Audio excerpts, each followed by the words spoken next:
I hope the river isn't too busy today. I hope so. By the way, have you heard? Heard what? About the prince. Oh. They say the prince is looking for a wife. Where did you hear this one from? Mom, the river is dry. There is no water. Nothing's appeared. Everybody call. After the river dried up mysteriously, there was fear across the kingdom. Later that same day, the market was busy like always. People were buying and selling. Then something felt off. The sky changed. People noticed and began to gather, looking up. A moment later, thunder struck. The big tree at the center of the market came down. The same tree everyone gathered under. The one that had always been there. People ran everywhere. No one could explain it. Nothing like this had ever happened before in this kingdom. How are people even managing to find water since the river dried up? Everywhere is hard now. We're rationing the little water left in our well. I just pray it doesn't turn to blood next. God forbid.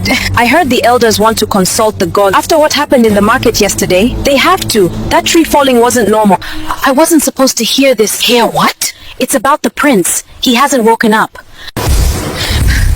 Please, don't tell anyone. I overheard it from my father talking to my mother. Please, let's finish gathering this firewood and go. Walls have ears. By nightfall, the palace was no longer quiet. The river had dried, the market tree had fallen, and the prince still had not woken up. The elders were summoned in secret. No drums, no announcements, only worried faces and heavy silence. They spoke in low voices, wondering if these signs were connected, and what the land had done to anger the gods. Then someone mentioned the chief priest. If anyone could speak to the gods of the land, it would be him, the chief priest. As the elders spoke, the room grew divided. Some blamed forgotten sacrifices, others pointed fingers, searching for who had angered the gods. The voices grew louder. Then the king stood up. He said he had heard them all, and that the gods must be consulted. He chose 3 elders and sent them to bring the chief priest to the palace. With the decision already made, the king moved quickly. He called the 3 elders forward once more. Then he assigned 2 palace guards to go with them. Offerings from the palace were prepared. Because no one goes to the shrine empty-handed, the king instructed them carefully. They were to tell the chief priest what had happened, the river that dried up, the tree that fell in the market, and the prince who had not woken up. They were to inform him that the king had sent them, and that he was needed in the palace at once.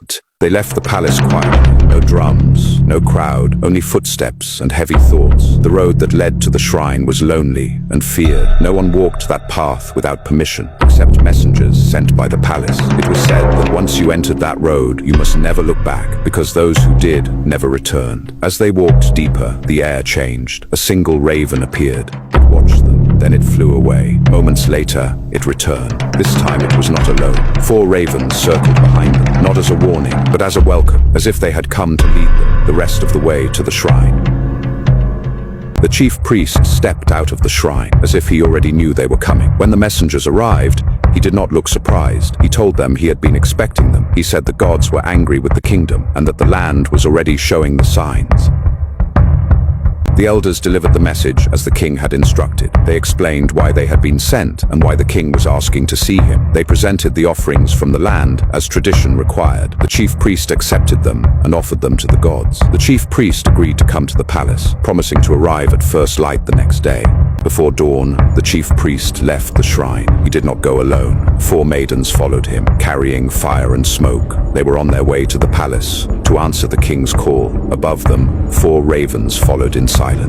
They were known as the guardians of the shrine, watching over those chosen by the gods. And so, they walked on toward the palace. As they entered the village, people began to gather. They watched the chief priest pass with his maidens, fire and smoke in their hands. Fear showed on every face, but so did hope. Hope that the gods would hear them and restore peace to the kingdom. The chief priest arrived at the palace with his maidens. The king and the elders were already waiting outside. They had brought the prince out as well, lying on a wooden stretcher, still in his coma. The king welcomed the chief priest and began to narrate all that had been happening in the village. The chief priest then addressed the king and the elders. He told them that nothing like this had ever happened in the kingdom, not in his time, not in the time of their fathers. He said the gods must be called to speak. The chief priest said that a ritual would be performed in the forest, at the great tree in the heart of the village, where the kingdom had always called on the gods and offered sacrifices to them. He instructed the king to prepare the necessary sacrifices for the next 4 market days. Then he made another decision. The prince would be taken to the shrine, to be kept safe while he attended to him. With that, the chief priest and his maidens turned